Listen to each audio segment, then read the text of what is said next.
जी हाँ दोस्तों, आज हम लोग वाकाटक वंश के बारे में आपसे चर्चा करते हैं। कौन सा? वाकाटक वंश। यह वंश सातवाहन किस जैसे ही समाप्त होता है, सातवाहन वंश समाप्त होता है, उस स्थान पर इस वंश की उत्पत्ति होती है। जो इनका क्षेत्रफल था, जहाँ पर सातवाहन शासक राज्य कर रहे थे, उसी स्थान पे इन्होंने उत्पत्ति होती है, उन्हीं की जगह पे है आते हैं। इस प्रकार हमें जानकारी प्राप्त होती है। इन्होंने अपनी राजधानी बरार को बनाया। बरार राजधानी राजधानी क्या बरार को बनाया। कहा जाता है कि जो इनके संस्थापक थे, इसके जो संस्थापक थे, इस वंश के संस्थापक, हमें जो जानकारी प्राप्त होती है बिंद शक्ति, कौन से? बिंद शक्ति के बारे में हमें जानकारी इस वंश के बारे में प्राप्त होती है। कौन सी? बिंद शक्ति।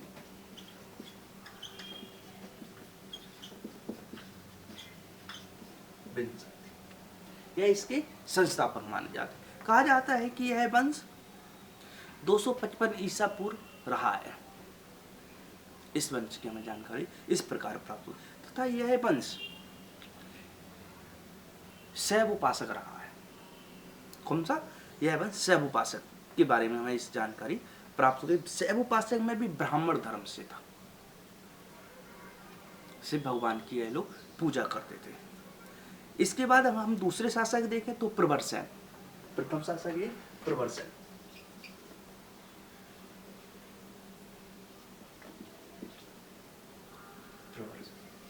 प्रवरसेन कौन से? प्रवरसेन। इनके बारे में अगर हम लोग देखें तो इन्होंने 4 अश्वमेध यज्ञ कराए। 4 अश्वमेध यज्ञ तथा 1 वाजपेयी यज्ञ। इसकी जानकारी हमें इनके प्रवरसेन के दूसरे शासक के उनके बारे में इस प्रकार हमें जानकारी प्राप्त होती है। 4 अश्वमेध और 1 वाजपेयी यज्ञ। इस प्रकार हमें इनकी जानकारी प्राप्त होती है। इसके बाद अंतिम शासक हमें जो प्राप्त होते हैं रुद्रसेन। कौन से? रुद्रसेन।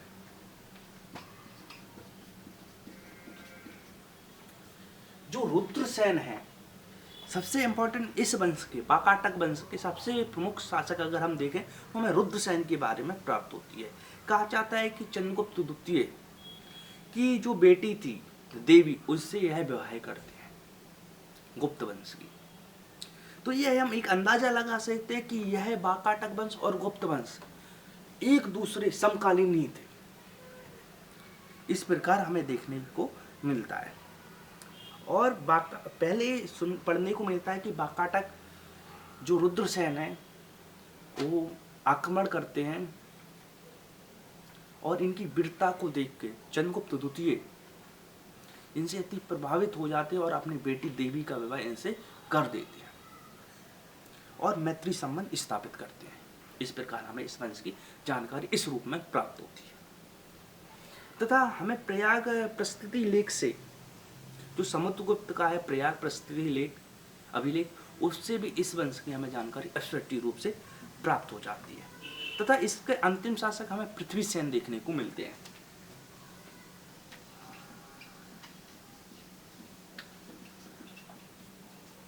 पृथ्वीसेन हमें देखने को प्राप्त होते इस वंश के अंतिम शासक। और यह स्थान, जैसे यह वंश खत्म होता है, इसके स्थान पर चालुक वंश आ जाता है। कौन सा? चालुक वंश हमें देखने को मिलता है।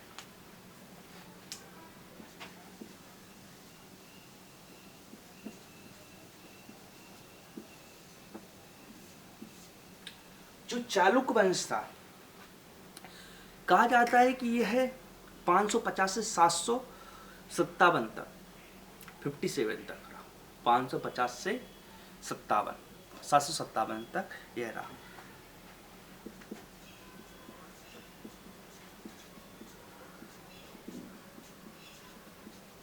ईस्वी तक।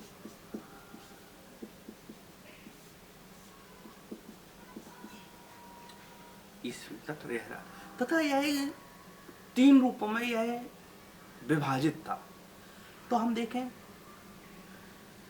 कल्याणी का वातापी चालुक्य हैं।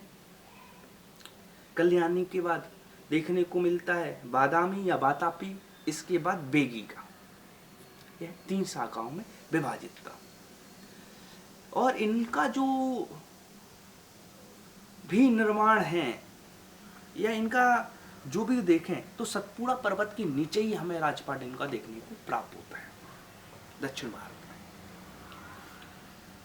इस प्रकार हमें जानकारी प्राप्त होती है। अब हम लोग एक एक करके इनके अलग अलग कैसे जो तीनों शाखाएं थी चालुक्य, उनको एक एक करके पढ़ते हैं। तो सबसे पहले वातापी के चालुक्य।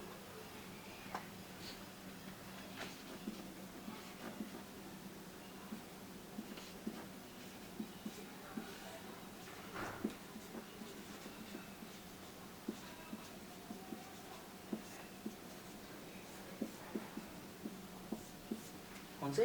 वातापी के चालुक्य। कहा जाता है कि इनका वर्तमान नाम बादामी के चालुक्य था उस समय में। किसका? बादामी के चालुक्य। और यह दक्षिण भारत के पश्चिम साइड बसे हुए थे। कौन साइड? पश्चिम साइड यह लोग बसे हुए थे। और कहा जाता है कि जो इनकी नींव रखी जयसिंह ने रखी। तो मतलब संस्थापक कौन थे? जयसिंह। कौन से? जयसिंह थे। जयसिंह के बारे में हमें एक ताम्र अभिलेख मिलता है, कौर ताम्र अभिलेख। उससे इनके बारे में हमें जानकारी मिलती है, कौर ताम्र अभिलेख से जयसिंह के बारे में। इन्होंने ही अपनी राजधानी वातापी बनाया। राजधानी इन्होंने ही अपनी वातापी बनाया, जो कर्नाटक में है। उसको इन्होंने अपनी राजधानी इस रूप से बनाया। इसके बाद हमें पुलकेशिन द्वितीय। कौन से? पुलकेशिन द्वितीय।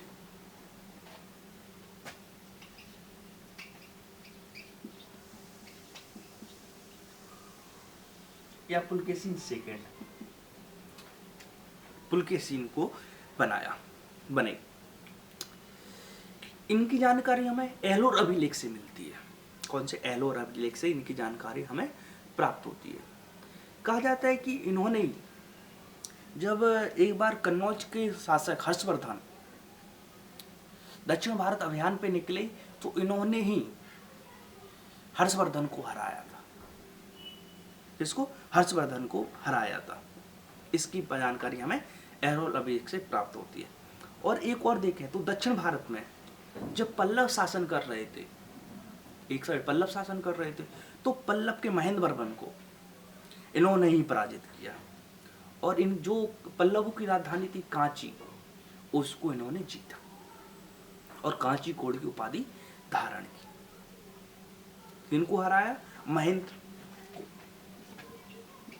महेंद्र को हराया और राजधानी अब कांची को उपाधि धारण की।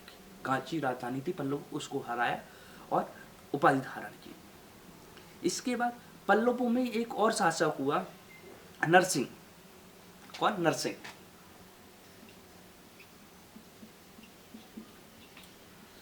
नरसिंह के बारे में हमें प्राप्त होता है कि जो नरसिंह वर्मन को ही इन्होंने हराया और उस समय इनकी राजधानी को भी इन्होंने नहीं जीता। कहा जाता है कि उस समय जो वातापी थी उस पे आक्रमण किया। किसने? इन्होंने, नरसिंह ने आक्रमण किया और जब उसको हरा दिया तो वातापी की भी इन्होंने, पुलकेशिन ने उपाधि धारण की। कौन कौन सी उपाधि धारण की? कांच की उपाधि धारण की, कांची कोड़ी की उपाधि धारण की और वातापी कोड़ी की उपाधि धारण की। क्योंकि हमें जानकारी प्राप्त होती है जो नरसिंह था पल्लवों का, नरसिंह ने उस समय वातापी तक आक्रमण कर दिया था। तो पुलकेशिन ने उसको हराया और जब तो उसकी राजधानी थी वातापी चालुक्य की, तो उसने खुद की राजधानी की उपाधि धारण की। इस प्रकार की हमें जानकारियां इनसे प्राप्त होती। और हम और देखें तो इसने एक और जो हमें जानकारी मिलती है कि इसके समय हिंसा इनके दरबार में आया, कभी 641 ईस्वी में, कभी 641 ईस्वी में हमें देखने को मिलता है। एक चीज और हमें जानकारी मिलती है कि पुलकेशिन द्वितीय ने मल्लिकार्जुन मंदिर में अपना राज्याभिषेक कराया था। कहाँ पे? मल्लिकार्जुन में अपना राज्याभिषेक कराया। इसके बाद हमें देखने को मिलता है कि पुलकेशिन द्वितीय ने ईरान के राजा खुसरो को अपना एक दूध भेजा था। किस लिए? व्यापार की। इसकी भी हमें जानकारी प्राप्त होती है। पुलकेशिन द्वितीय जब राजगद्दी पर विराजमान हो जाते हैं तो यह अच्छे अच्छे विद्वानों को अपने शरण देते तथा अपने रखते हैं। तो इन्होंने रवि कीर्ति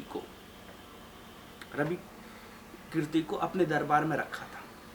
किसको? रवि कीर्ति को अपने दरबार में रखा था। इसकी जानकारी हमें प्राप्त होती है। इसके बाद हम देखें तो पुलकेशिन द्वितीय के अगले शासक विक्रमादित्य बनते हैं। कौन से? विक्रमादित्य बनते हैं। इन्होंने भी पल्लवों की राजधानी कांची को जीता। कहाँ को? कांची को देखा। और कहा जाता है कि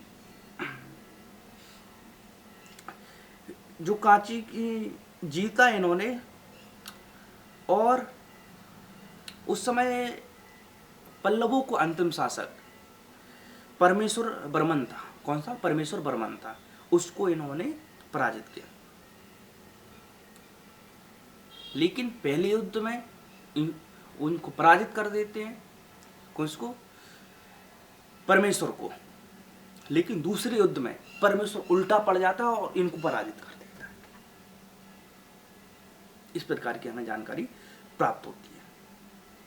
इसके बाद अगला शासक हमें विनय आदित्य मिलता है। कौन सा? विनय आदित्य के बारे में हमें जानकारी मिलती है। विनय आदित्य के बाद अगला शासक विजय आदित्य। कौन सा? विजय आदित्य हमें देखने को प्राप्त होता है। इन्होंने ही बीजापुर और कर्नाटक में, कहाँ? बीजापुर कर्नाटक में एक शिव मंदिर का निर्माण कराया। कौन सा? शिव मंदिर का निर्माण कराया, जिसे विजयेश्वर शिव मंदिर के नाम से जानकारी मिलती है। इस प्रकार हमें जानकारी इनके बारे में प्राप्त होती है।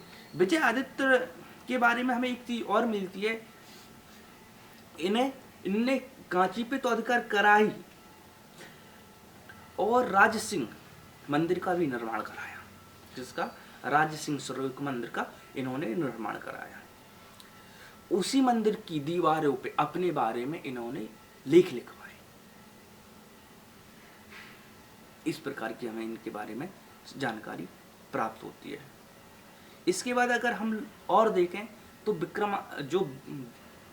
इसके बाद हमें विक्रमादित्य के बारे में एक चीज और मिलती है कि इनकी 2 पत्नियां थी जो अपनी पत्नियों से बहुत प्रेम करते थे।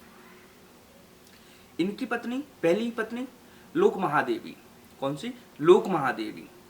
इन्होंने लोकेश्वर महादेव मंदिर का निर्माण कराया।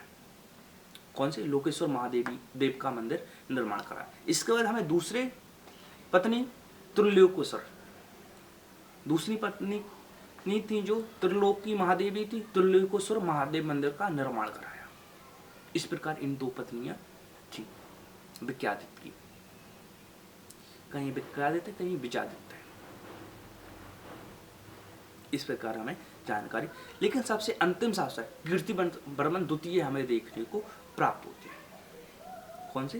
कीर्तिवर्मन द्वितीय, जिसकी हत्या राष्ट्रकूट के शासक दंतीदुर्ग ने कर दी और राष्ट्रकूट की नींव रखी। इस प्रकार इस वंश की हमें जानकारी प्राप्त होती है। यह इतने शासक हमारे इम्पोर्टेंट हैं। इसके बाद अगर हम लोग देखें तो कल्याणी का, जिसका कल्याणी का चालुक्य।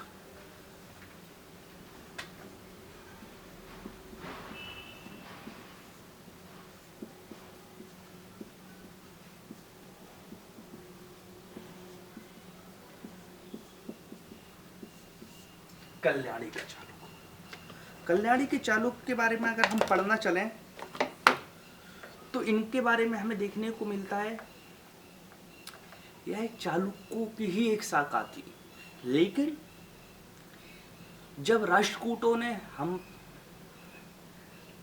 इन पे आक्रमण कर दिया कीर्तिवर्मन की, तो यही लोग सामंती जीवन जीने लगे थे। कौन सा प्रमुख शासक हट गया तो जिनके परिवार के थे, इनके लोग थे, वह सामंती जीवन जीने लगे। किनके यहाँ? राष्ट्रकूटों के ही यहाँ।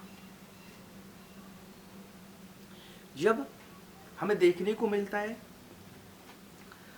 जब राष्ट्रकूटों की नींव कमजोर हुई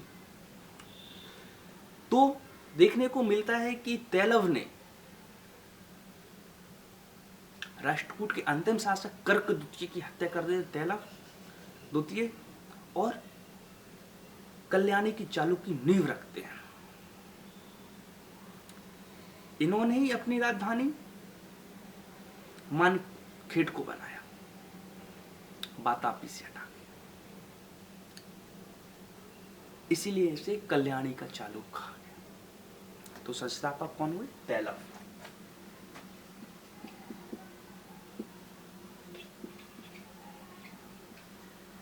तैलव सिख।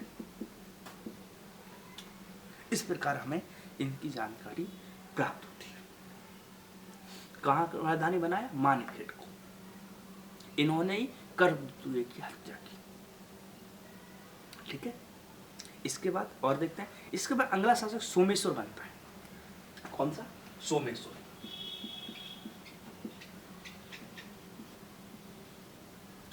सोमेश्वर सोमेश्वर के बारे में हमें जानकारी मिलती है। जो सोमेश्वर था, इसने अपनी राजधानी मनखेड़ को बनाया। इसको मनखेड़ को बनाया। क्यों बनाया? कहा जाता है कि जो चोल शासक था, इन पे हमेशा आक्रमण करते रहते थे। चोल शासक, चाहे राजराजों, चाहे राजेंद्र चोल हो, आदि शासकों ने इन पे आक्रमण किया। इस कारण यह इन्होंने अपनी राजधानी बल दी। एक बार हमें देखने को मिलता है कि इनके ऊपर, सोमेश्वर के ऊपर राजेंद्र चोल आक्रमण कर देता है। राजेंद्र चोल आक्रमण करता है। राजेंद्र चोल जैसे ही आक्रमण करता है और इनको पकड़ता है, इनके यहाँ से धन लूट ले जाता है, और जो मुख्य व्यापारी की चीजें थी उनको सबको लेके चला जाता है। कौन? राजेंद्र चोल। राजेंद्र चोल चला जाता है तो इन्हें एक अपमान का महसूस होता है कि हमारे यहाँ सब कुछ लेके चला गया, हमारे यहाँ सब उजाड़ के चला गया। तो यह तुंगभद्रा नदी में खून के मर जाते हैं, आत्मसमर्पण कर देते हैं।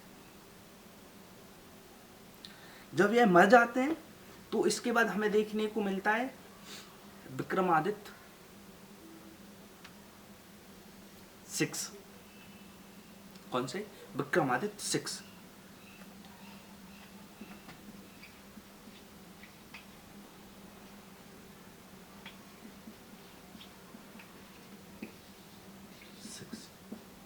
विक्रमादित्य 6। विक्रमादित्य 6 एक कुशल योद्धा था और इसने चोलों के प्रभाव को रोक दिया। जो चोल आक्रमण कर रहे थे इस पे पूरे तरीका से इसने रोक दिया। तथा कहा जाता है साहित्य प्रेमी बहुत था। कौन? साहित्य प्रेमी बहुत था। इसके दरबार में बिल्हन नामक कवि रहते थे। कौन? बिल्हन नामक। और यह खुद प्रेमी था, तो इसने एक पुस्तक भी लिखी, विक्रमक देव। इस पुस्तक इसने लिखी।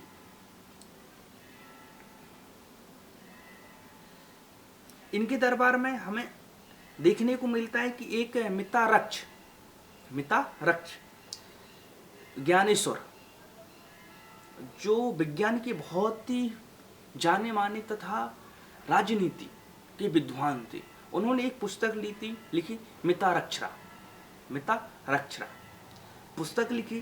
कहा जाता है यह पुस्तक हिंदुओं के कानून पर आधारित थी। इस प्रकार हमें जानकारी मिलती है। कहा जाता है कि जो यह वंश था, कल्याणी का चालुक थे। कौन? कल्याणी के जो चालुक थे, इनका चुनाव चिन्ह सुअर था। चिन्ह क्या था इस वंश का?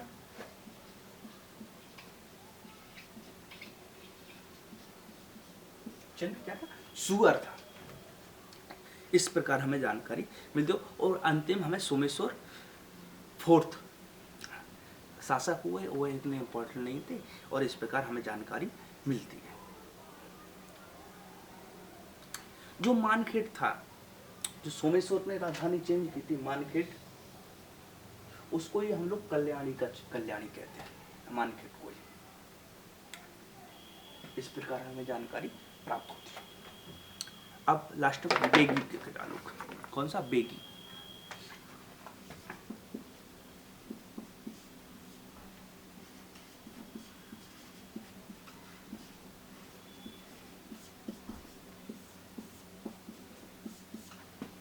यह इतने इम्पोर्टेंट नहीं है, लेकिन बेगी का चालुक इतना इम्पोर्टेंट नहीं है, लेकिन इसमें जो शासक हैं उनके बारे में हमसे कभी कभी पूछ लिया जाता है, तो हम लोग उनको देख लेते हैं। यह कल्याणी की तथा वातापी की सबसे निचली शाखा थी, और यह आंध्र प्रदेश की साइड में स्थित थी। कहाँ पे? आंध्र प्रदेश।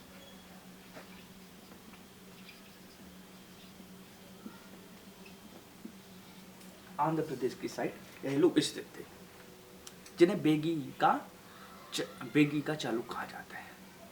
इसके जो संस्थापक हैं विष्णुवर्धन। कौन से संस्थापक?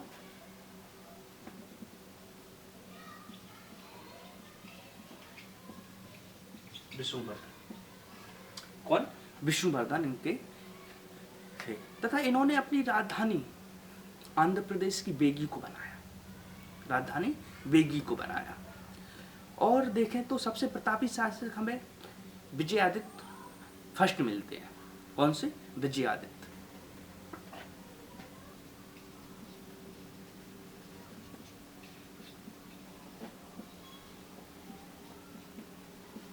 इस प्रकार हमें इस वंश के बारे में इतनी ही जानकारी प्राप्त होती है। इससे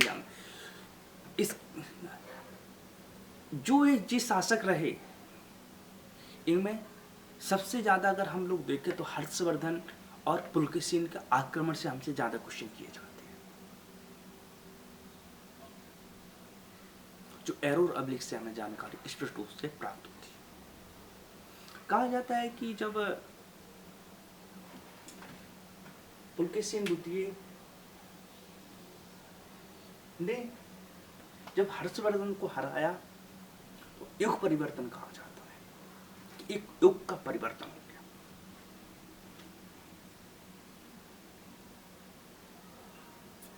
हम लोग देखें तो जो पुलकेशिन था, इसने पूरे दक्षिण भारत पे कब्जा करके रखा था। उस साइड के एरिया में छोटे मोटे थे, लेकिन अधिकतर इस वंश का अगर हम सबसे प्रतापी शासक देखें तो हमें पुलकेशिन दिखने को मिलता है, और वातापी के, कल्याणी के चालुक के देखें तो हमें तैलव देखने को मिलता है। इसने कर्क द्वितीय की हत्या कर दी राष्ट्रकूटों की, और एक खुद शासक बना। कहा जाता है कि 200 वर्षों तक यह लोग सामंती जीवन बिता रहे थे। कौन? कल्याण के चालुक। और इसमें हम लोग देखें तो हमें विजयादित्य के बारे में थोड़ी बहुत अच्छी सी जानकारी प्राप्त होती है। तो पुलकेशिन था, इस वंश में चालुक्य जो तीनों शाखा थी चालुक्य की, उसमें सबसे ज्यादा हमें इंपॉर्टेंट यही देखने को मिलता है, पुलकेशिन। इसने ही सबको जीता और सबकी राजधानियों को जीतता गया, और अपने आप को एक विशाल शासक घोषित करता चला गया। कहा जाता है कि इसके समय में दक्षिण भारत में कोई आंख उठाने वाला भी नहीं था। और हम एक और पढ़ेंगे राजेंद्र चोल के बारे में। एक वो शासक था उसने पूरे दक्षिण भारत पे तो छोड़ो ही, उत्तर भारत के साइड भी और श्रीलंका के साइड भी अपना पताका फैलाया। हम नेक्स्ट क्लास में चोल वंश, पल्लव वंश के बारे में आपसे शेयर करेंगे। जो इम्पोर्टेंट थे हमने सब आपके साथ शेयर करते। आप लोग घर पे रिवीजन अच्छे से करते रहें और अपनी पढ़ाई को आगे बढ़ाते रहें। All the best. जय